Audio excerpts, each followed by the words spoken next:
Hey, mazee, Rahma, mazee, you need to change your profile picture, mazee. Kama chapa jo. Which one? My WhatsApp profile picture? Yeah, mazee, ka change bana kama beat, man. Kama beat. Kama beat. I don't have another one. Kama beat kama the beat.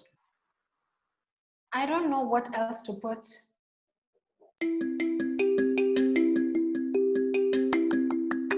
Ladies and gentlemen, boys and girls, what boys and girls, guy. Ladies and gentlemen, boys and girls. Kawira, this means that you shouldn't be there during our podcast recording. Clearly, you're disorganized. Yeah, I'm sorry. Ladies and gentlemen, boys and girls, welcome to episode 20 of the That's a Haraam podcast with me, Kevin Gakari. And me, Rahma Ramadan. Okay, let me tell you why I don't know what other photo to put. Because I feel like all my other pictures are not WhatsApp friendly, because most of the people who have my contact on WhatsApp are guys who know me from work, and it's a very professional setting. So I can't be putting, well, to me, I don't want to put pictures that are like very colorful. Let me first ask, do you have pictures of you in a bikini? No, of course Then not. Why are you stressing? Why are you living your life for other people? No, that's not even it, you know. Maybe it's something that you don't think about, because how people perceive you through your photos is not something that men essentially think about in a professional setting. Yeah. If I was reading this article on LinkedIn that was comparing the poses that most women, the poses that the pictures people post on LinkedIn as women mostly have, and how they communicate to the readers. So, for example, most women who are perceived as professional and very able and capable to do their jobs in their respective field and very presentable are poses that show her as being a threat. For example, you see, like the way you present yourself, the other person viewing the photo will see a power move. So, for example, poses that show you from the side and your arms crossed across your torso. So those are the poses that people, yeah, exactly. Most people on LinkedIn view these poses for women, and they say these women are capable to do their jobs just because of a photo. And the same poll was done on men, and really men didn't care however you looked like. You can even have as no photo at all on LinkedIn, but you'll probably be hired, because what matters most is your qualifications. No one necessarily looks at how you present yourself and how you look. So because my WhatsApp contact is filled with so many contacts from work, I would think about how a certain photo presents me. So that's why it's not like that easy. I just want to put a photo because I want to change a photo. That's why you'll see most of my WhatsApp photos are just black and white. That is why. That's the long and short answer of why I haven't changed my profile picture on WhatsApp, because I don't have a suitable picture that I think blamed so long. I was like, yo, Rahma, just put up a picture. And ladies and gentlemen, boys and girls, welcome to this week's episode of the That's a Haraam podcast with me, Kevin Gakere. And me, Rahma Ramadan. Miss Kevin, Miss Power Move. Miss Power Poses. No, not Miss Power Move. I think even just in the grander scheme of things, it just goes to show the nitty-gritties that ladies think about and have to think about, that don't necessarily apply across the board in a professional setting. You know, Rahma, I hear you speaking like this with such good English, and then you text me and tell me ni takutumia rende ama niaje kiongos. Like, guys, this girl actually calls me kiongos. I'm like, what? And yes, she is saying, in the grand scheme of things, as you are, I'm like, Rahma, please, Have I exposed you too much? No, I'll take the compliment. This is you telling me that I'm versatile and I can Yo. adapt to situations. So thank you very much for noticing. You're welcome. Yeah, yo. So guys, first of all, we do like to apologize. There may be some background noise because again, we are recording this very early before the curfew. Because guys, I told you we used to record after the curfew so that when things are quiet. But now here we are. Rahma was moved from the night shift to the day shift, so now we have to record it at this time. Not that I mind; it is fantastic. It is beautiful. Rahma, how has your week been, by the way? I'm tired. I'm tired. That's just what I'm going to say. I'm tired. You know, when you wake up and then you're thinking of the next time when you're going to sleep, Mm-hmm. that has been me every day of the week, this week. Yo, have you been waking up at 8? By the time you get to the office at like 9, you're already tired. Like you're actually dozing off. Yeah, yeah. I think I've gone back to drinking coffee. You know, I stopped drinking coffee. Really? I think ever since COVID. Yeah, I did because I Why? realized that it was affecting my skin. So What? I was getting acne. Yeah, I was really getting acne, and my Hey, skin Rahma was Ramadan? dull. Acne? Imagine, In the same imagine. sentence? Oh my god. Oh my I gosh. know. Right? I only Oh my realized gosh. this during COVID because I stopped coming to the office.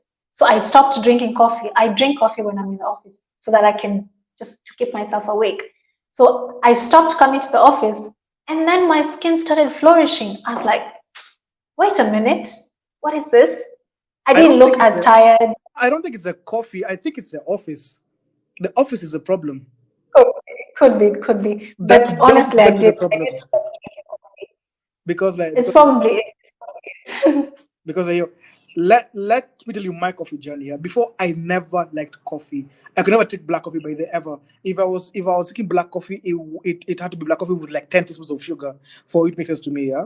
Then I started doing this thing, ladies and gentlemen. If it, I'm sure most of you guys know about this thing called intermittent fasting. Yeah.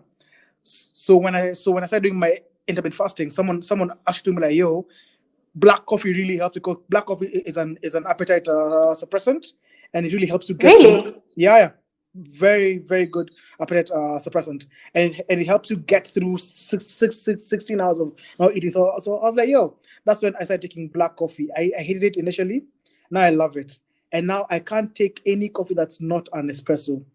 If it is not 1 tablespoon of coffee in my cup and hot water, I'm not drinking it. It just tastes like soily water to me.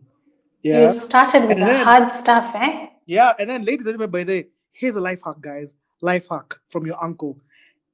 Take some lemon and put it in the coffee. Rahma, Nah. you Mm-mm. tried it. Don't do You it, tried guys. it. Don't do it. Yeah. No, I actually really honestly, enjoyed, the by the Kere, way. you're telling people to try disgusting things. I don't even understand what the hell that I was. believe that It's like, disgusting is relative though. no, it's not. It's not. It really isn't. It's equivalent to drinking what? I really can't even put a finger on it. Stop That's being a just how hater. Stop being a disgusting hater. it is. Yo, speak about lemons. Can we identify that a lemon is fucking 20 shillings? One lemon. One lemon. It is like I came to realize Kevin, are you that talking about a lime or a a lemon? lemon, bro, I'm telling you, the forbidden fruit was not the apple, it was the lemon. I'm telling you.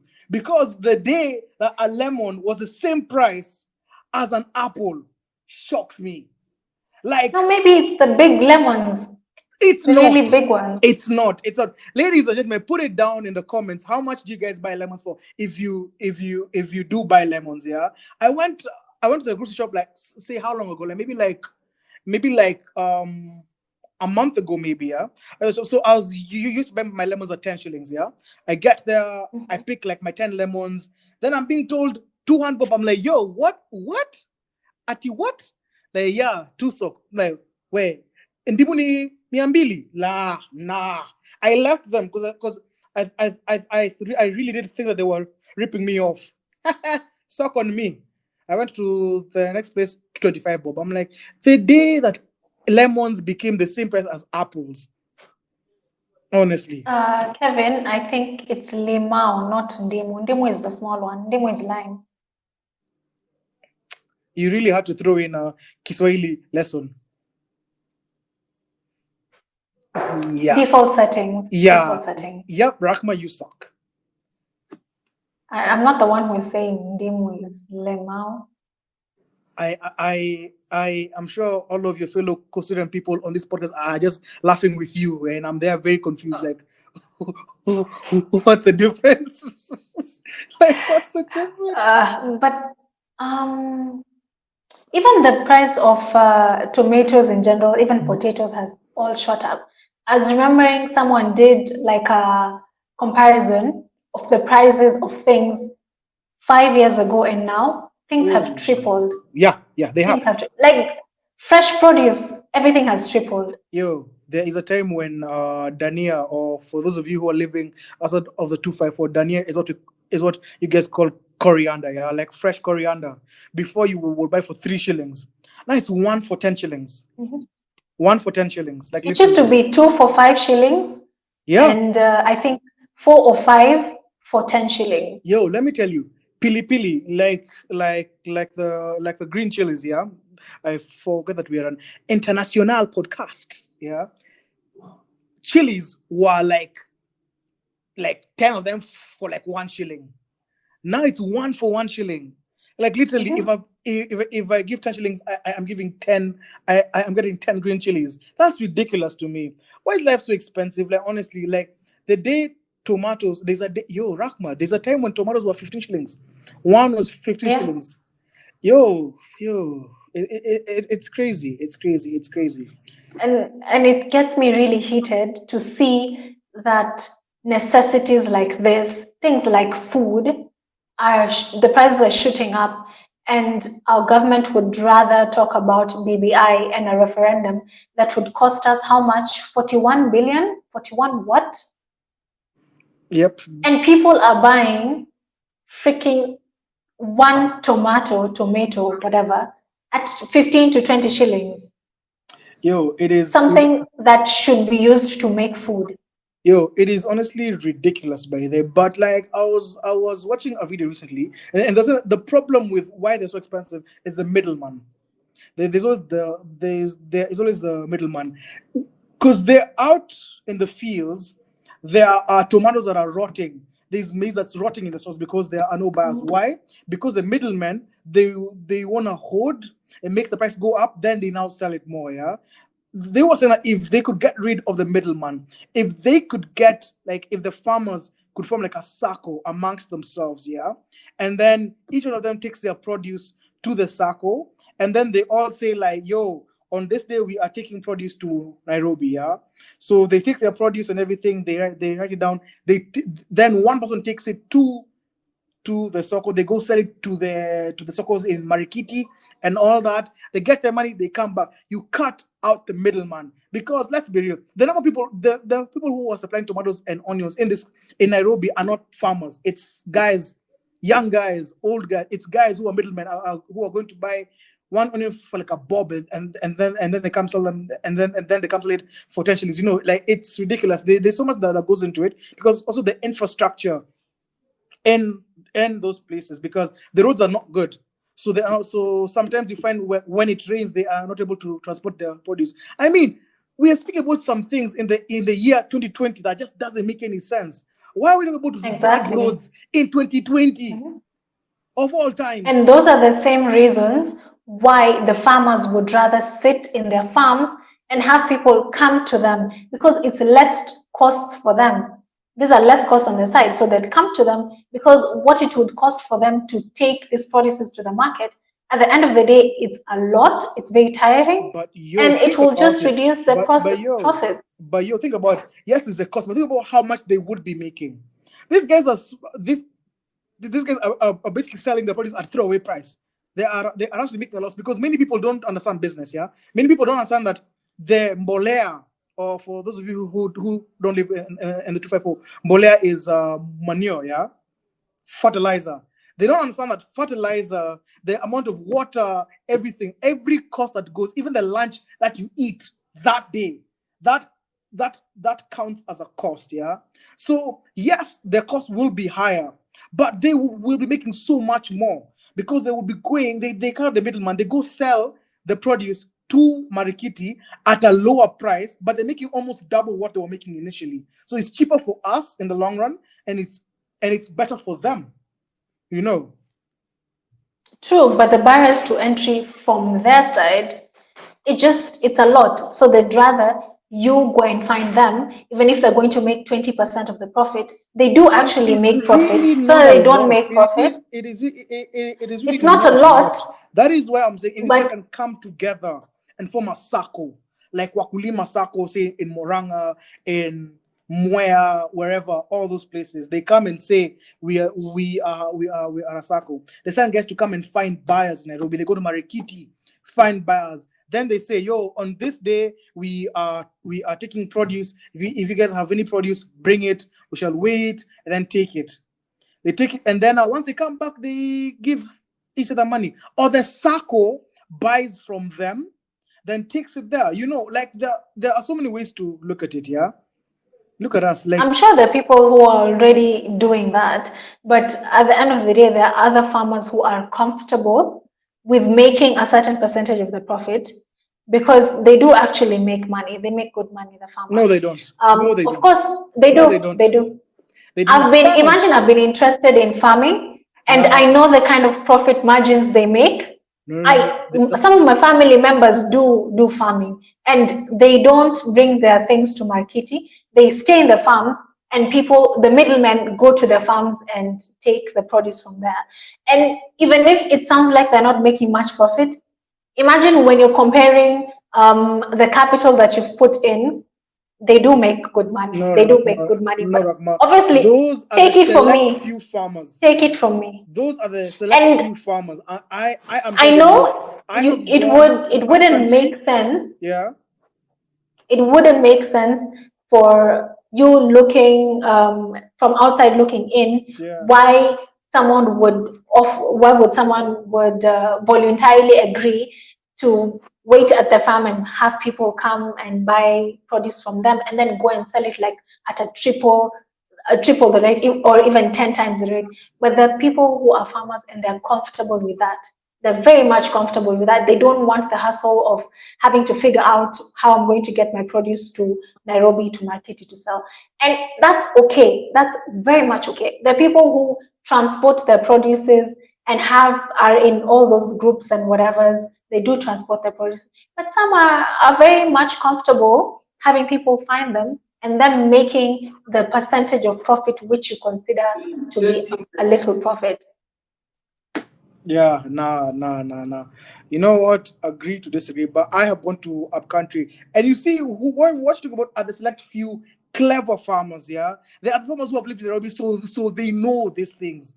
So they know, so they're able to go and demand more. But look at the person who has lived in, say, Moranga, say Central. Yeah, they have lived in Moranga all their lives, and that's all they know. These guys come from Nairobi and take advantage of them, man. Honestly, they do. They do. And farmers are living in such deplorable situations, in such deplorable lives. Why? Because of the middlemen. Yeah. But you see, there are such few farmers who are smart. They know their market. So when someone comes and tries to buy an onion at 2 bob, they're like, yo, nigga, please fuck off. Because I know how much this is. I know how much you are going to go and sell them for. Nah, give me 5 shillings each. You know. Yeah, so there are so many aspects to look at. Man, we said with talking about tomatoes, and now here we are talking about the farming and agriculture sector in this country. Man, this podcast is deep. I love it. It's versatile. I love it. Yo, did you see that we have 2 Kenyan films that are now on Netflix? Have you watched both of them? Yes, I have. I've watched Sincerely Daisy. I think I need to finish it actually. Yeah. I think I have like 20 minutes to go, but I've gotten the gist of the story. And I've also watched the other one, Disconnect. What was it called? Yeah. Yeah, Disconnect. I've watched it as well. I think both of them they've been excellently produced. fantastic visuals. That is The pictures are great. that doesn't sound right. That Why? because you are butting us up. Yes, it is like when someone asks, is the girl hot or ugly? She has a fantastic personality, let me tell you. That is how you. Sorry, But please proceed. no, Proceed. no. Proceed. Yeah, I think the actors were really great. Some of the actors were really great. I really liked Disconnect. Actually had really very good quality visuals. Yeah. Man, those visuals were very good quality. You could see that they put time in production and even the equipments they use, the producers, man. Yeah. And the producers are people behind the scenes who really don't get credit. So I feel like the people who really excelled in Disconnect they do get credit. particularly. They do get credit. At the end. Let me tell you why they don't at get the credit. section called Yeah, credits. at the end. And I mean, it's also literally it brings called me credits. back. No. It brings me, that's not enough. It brings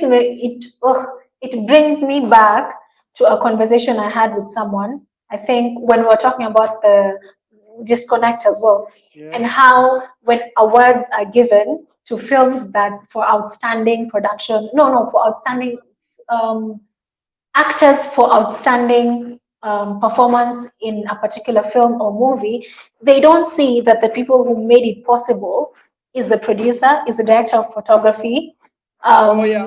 are all the editors and everything else. So Yeah. they tend to give, for example, film awards to only actors. But how about all these people who made the actor look fantastic or enable the actor to act in the best way possible? Then No. that So will make for the me, award show so long. no. Just even recognizing and even calling the person's name, or even you as an actor, starting by maybe you as an actor, if you're going to accept the award, probably give a shout out, quote unquote, which is not enough to the producers of the film. Even when you're getting best film, for example, they probably would end up going to the actor and forget a whole team that was behind that made sure that all of this is good. Anyway, I digress, but this is something that I feel very strongly about. So Disconnect was really good. I thought the production was way better than the storyline and some of the acting as well. Those are my thoughts with Disconnect. With Sincerely Daisy, oh my God, I like the fact that they brought in fresh new faces. So many of the people we haven't seen in the Kenyan film industry or even on Kenyan television. I was so excited. They had the likes of Foyomboy, and even the versatility of the type of new and fresh actors they were bringing in. Everyone had their own character to play. Is Foyomboy the only actress that you knew there? Just be I know her name. I know that was the only actress There's I know. nothing But wrong with that. There's no, there's nothing wrong. That's why I said that it was exactly, it was very refreshing to see people that you've never seen before in the Kenyan film industry. And I'm not saying that only because there are people that we've not seen. There were very, very good actors and actresses. Actually, while you give your opinion, let me search the name of the actors. You don't need to. I will mention them. No, I do. You're guilt tripping me. You really don't need to. Rahma, I think Go ahead and tell us your views. To say that the storyline sucked.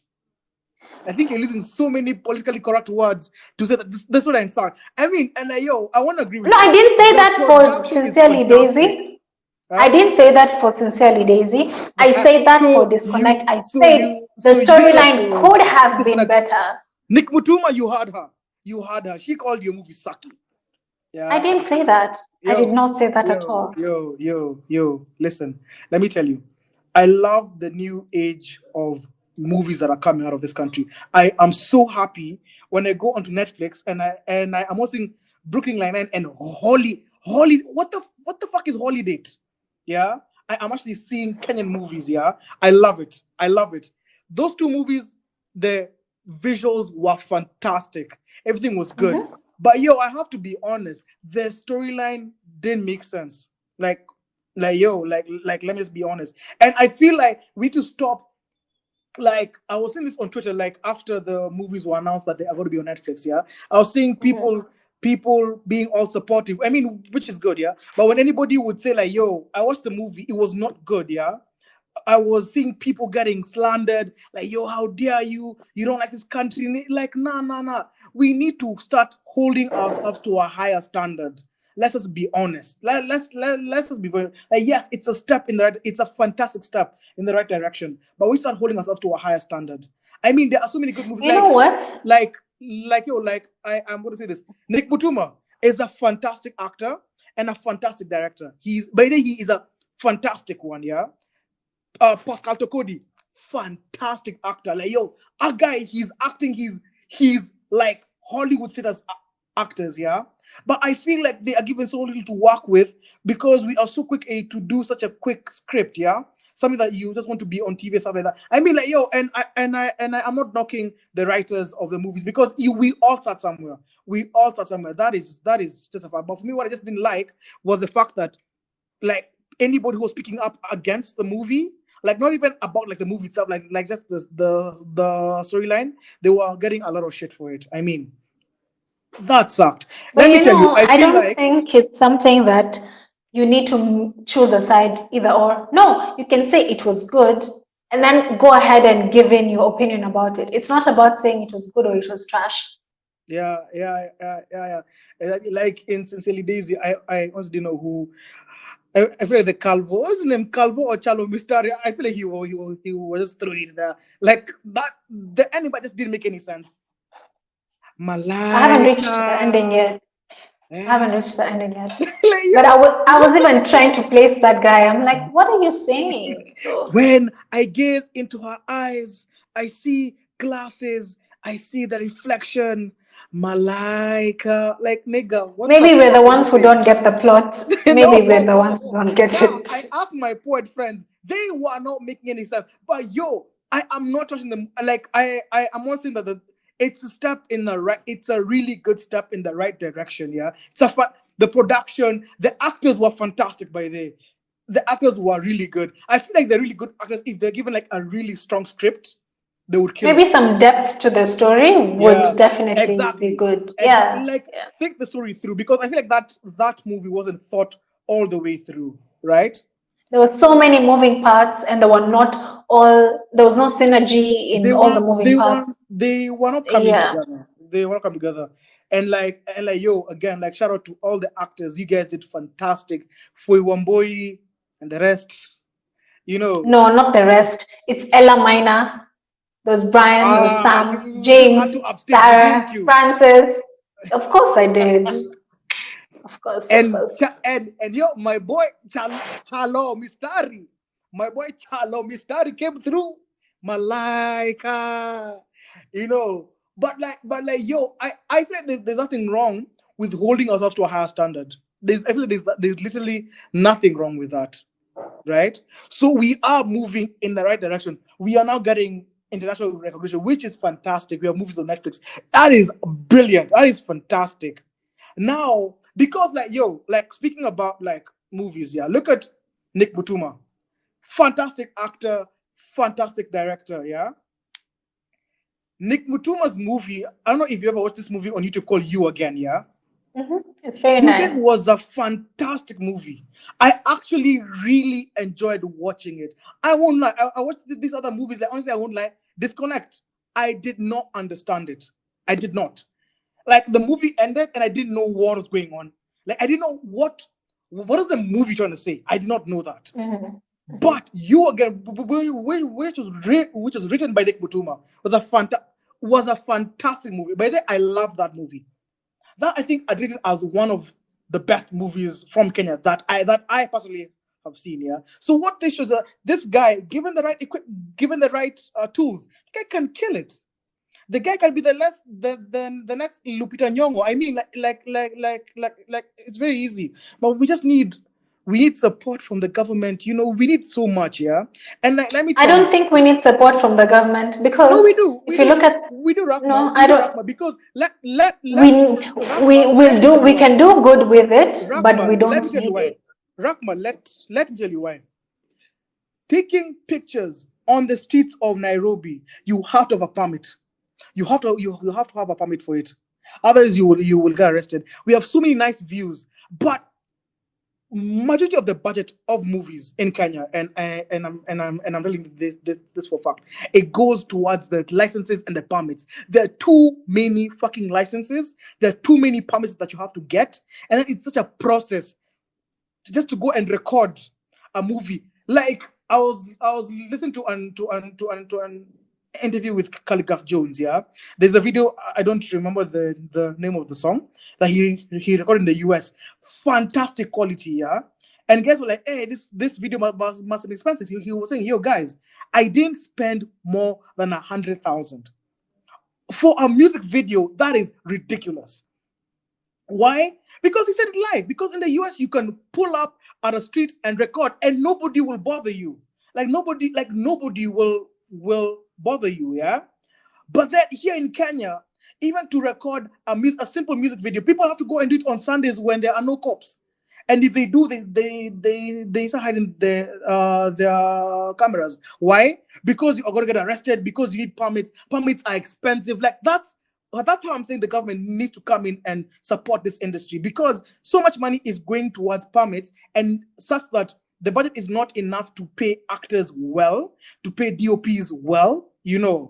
So if we're able to do that, man, I feel like that would be fantastic. That would be fantastic. So that's the kind of support that I'm talking about from the government and the local governments. Okay, so in that case, I wouldn't classify that as support, because support is like something extra they need to do. This is their duty. They need to be able to facilitate people. They need to be able to streamline their systems that make it easier or make the work of creatives better. Support is like something extra, like a token or something like that. This is just asking them to do their work and to do it properly. So that's why I'm basing their work. But what I mean by support is that yes, licenses are necessary. But look at Alfred Mutua. By the way, I fuck with Alfred Mutua so hard. The moment he said all filmmakers, photographers, videographers come to Machakos, nobody will bother you when you're recording in Machakos. Nobody. That is what our leaders need to do. That's what our leaders need to do, but not seeing anytime you go to the county council to request for permits, like say you want to shoot this day, you have to bribe so many people by the time you get your license. It's ridiculous. It is honestly so that ridiculous. Just goes to prove that they're not doing the work. They're not doing the work properly. So if they were doing the work properly, there wouldn't be all these barriers to entries. The fees wouldn't be high. That's literally the definition of them not doing the work properly. Yeah. So it's not that you're asking them to go above and beyond, because support for me is like nimefika pale siwezi kufanya kitu, hebu nisaidie. We're not asking them to help anyone. We're just telling them, one, streamline the processes, remove all these unnecessary regulations that you have so that it can be easier for people to work. And it amazes me because even with all these barriers and with all these limitations, people are coming up with movies like this. Of course, it would be better to have visuals from outside, shoot scenes, fantastic scenes from outside and everything like that. But we're having all these movies that make it to Netflix, and without them being put on, maybe being pushed by the government.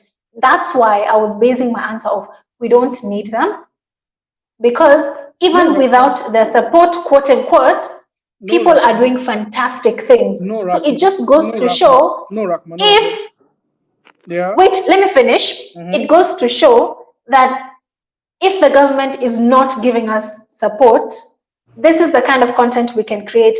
And this is how many creatives have gone out there to do their thing, to do YouTube, to do their videos, to shoot content, even on the streets, despite the fact that they have to bribe the county police officers, they have to bribe the cops for them to be able to make this content. Even with all of these barriers, they're doing a fantastic job. But now imagine if the government does not support, wait a minute, they don't support, they do their job properly and effectively, considering the realities of the people that they're enacting these laws for. That's just all I'm saying. Rahma, I think you're using the word support in a way like you're begging. No, support is not help. Support is supporting however you can, right? Like you are saying the guys are doing well. No, people are not doing well. These movies that you're seeing are the top 1% that you're seeing. How many filmmakers are you seeing, like from the bottom, who don't have that budget? All they have is a camera and an idea, but you can't execute. You have to record in someone's house, and you can't put up publicly, like as a like that's what I mean by support. Because if things were supposed to be running the way they are supposed to run, you get a permit after 3 4 months, 3 4 months, yeah. And maybe it's an idea that you find that. I'm telling you, but there are so many fantastic screenwriters, so many fantastic filmmakers and all that, but they just don't have the budget. They just don't have the So then that's not support. That's definitely no, not what that you is term support, support. That's Rahma. just That is no, support. that's effective This is what I governance. mean by That's just support. effective governance. This So that's what I'm saying. is what I mean What by you're support. saying, Let me tell you. what you're clarifying, what you're casting as support is not really support. It's just effective governance. Just do your job It's properly. support. That's It's support. all. Look at this. Look at this. When what's this movie, Wakanda Forever? When the Black Panther came out in Kenya, you saw the tourism board came for the launch. Oh, there they are. Oh, Kenya, beautiful Kenya. When Lion King, was it like the Lion King with Beyonce, which to me made absolutely no sense. That when that movie came out, yeah, magical Kenya, come on and stuff like that. Oh, big screening. Why can't they do that for locally made movies? Why can't they do that? Why can't we have a big screening for Sincerely Daisy with the tourism board coming through, with the governor coming through to support our young youth of this country, of this city, doing a fantastic job? But yet here we are with the huge American movies, with the huge European movies. We're making such a fuss. Oh, a screening. Oh, tourism board is there. It's all bullshit. That's what I mean by support, Rahma. That's what I mean by support. Support your local artists. Support your local filmmakers. Do not arrest someone because they are recording, because they are taking pictures from KC of the city, calling him terrorists. Come on, man. We are just showing the beauty of this country. I mean, and that's what I mean by support. You are doing what you are supposed to do, but also support your local movies. You don't even need like to give handouts or something like that. No, put in funds in place for filmmakers so that they are able to access finance easily, right? At low interest. Because at the end of the day, this movie is going to be good for exposure for this country and for Africa. That's just simply what I mean by support your local artists. Look at musicians. Look at Diamond is building how many mansions in Tanzania, while here our artists are struggling. Why? Because we have the music and because we have the MCSK taking up all of our artists' money, eating most of it, and then giving someone 2,000 shillings for a whole year of work. That's what I mean by support our local artists. Because it's honestly annoying, and the moment we keep killing the ideas and our youth, what they are trying to do, I mean, we are killing creativity in this country, and that's why you will find people moving to the US to seek fame. Yet here you are, a fantastic actor, a fantastic photographer, a fantastic creative, but not getting any support. The very few movies that you see on Netflix, those are the very few. They are the chosen few. They're the top 1%. Yeah. So Rahma, that's what I mean by support your local artists. That's what I mean by the government needs to support us and support the creatives. That's simply what I mean. I understand what you mean, but that's why I'm telling you what you're saying is not necessarily classified as support. That's just asking the government to effectively govern a system by putting in place structures that would enable people to do their work properly. That's just it. I really arguing semantics now. Yes. You clown. You clown. Anyway, my point is made. Guys, we really want to hear what you guys think. I'll say personally, I get really heated about this because I'm also creative, and I know how hard it is to create a piece of content in this country. Unless you are in your room with a ring light doing TikToks or doing YouTube, if you want to go out and actually put out like proper content, it's crazy. It is honestly ridiculous. But I want to hear what you guys think. First of all, what do you guys think about these new movies that are now on Netflix? Disconnect, Sincerely Daisy. What do you guys think about them? And do you feel like we should do more? And what do you guys think about the government coming in to support? Yeah, that is what I would love to hear. What you guys think? And Rahma, on that same point, yeah, there's something that I've noticed. I'm loving the rise of the new creators in this country. We are slowly moving away from "Hi guys, welcome back to my channel." Like we're slowly moving away from that to authentic people who are creating content not for the international market, but like because like many of our creators and sometimes us included, we try to pander to the international and that's why we will make sure that we always speak in English and stuff like that. But there's some creators who are coming through on the YouTube platform and come with fantastic content. I want to give a huge shout out to guys called the Betsita Chronicles. The Betsita Chronicles. Who else? Who else is really interesting? Wololo TV, Crazy Kenna. You know, like these are guys who are making content for Kenyans, for us, right? And I feel like it's fantastic. They are speaking in Sheng throughout. They are not making content to pander to the international market. Now they are making content for Kenyans, and that's why you are. And guys are consuming it. Yeah, and that's why you are seeing many channels now surpassing 100,000 subscribers. Before that was unheard of. Like the person with the highest subscriber had like 20,000 subscribers. Now you've got the Abel Mutua who gives us stories in Sheng throughout.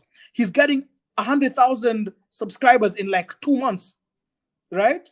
So I'm really happy that YouTube, the Kenyan YouTube scene is changing, because like I was not a fan of the Kenyan YouTube scene. I wasn't, because it was all people with fake accents. Like, yo, guys, I swear I'm not trying to be a hater, but it was honestly annoying. Okay, for me personally, it was annoying. But now I'm seeing creators actually coming out and being authentic and speaking in Sheng and stuff like that, like creating content for Kenyans. I love it. I love it, and I'm here for it, and I'd love to see the continuation and the movement of such people. I love it. Yeah. And if guys were unsure of how you feel about Abel Mutua this month, they know that your feelings haven't changed. They really haven't changed. Let me tell you, I said watching Abel Mutua was a joke. My sister played me. I was like, this is a guy from Tahiti High. It's okay. Okay, cool. Then I played one video. I was hooked, honestly. Yeah. I think you sleep, drink, eat, and just think Abel Mutua. Probably we'll meet him one day. And please don't fangirl. Do I look like a fangirl?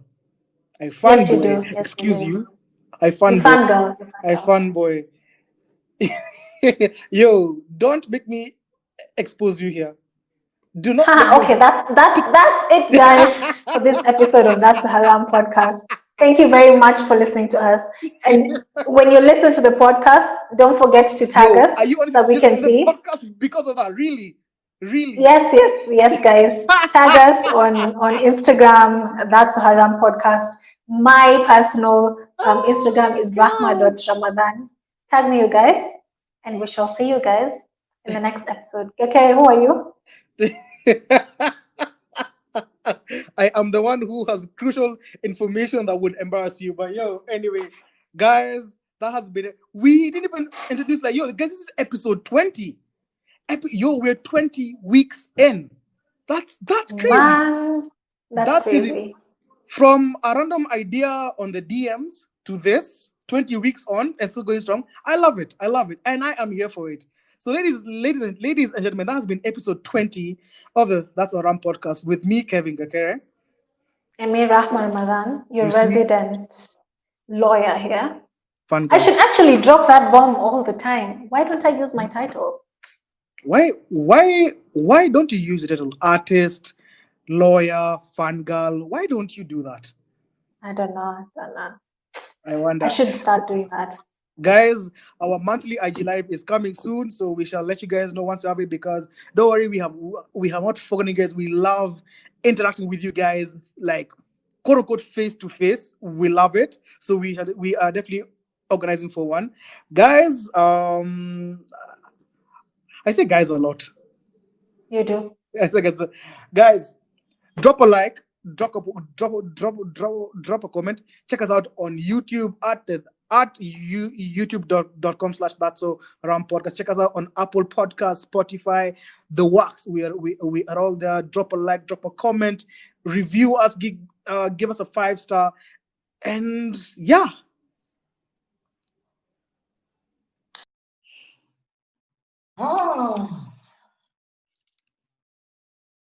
Okay, let's record an intro. Did Anchor change the color of the thing? Sweetheart, that's an Android problem. Screw you, man.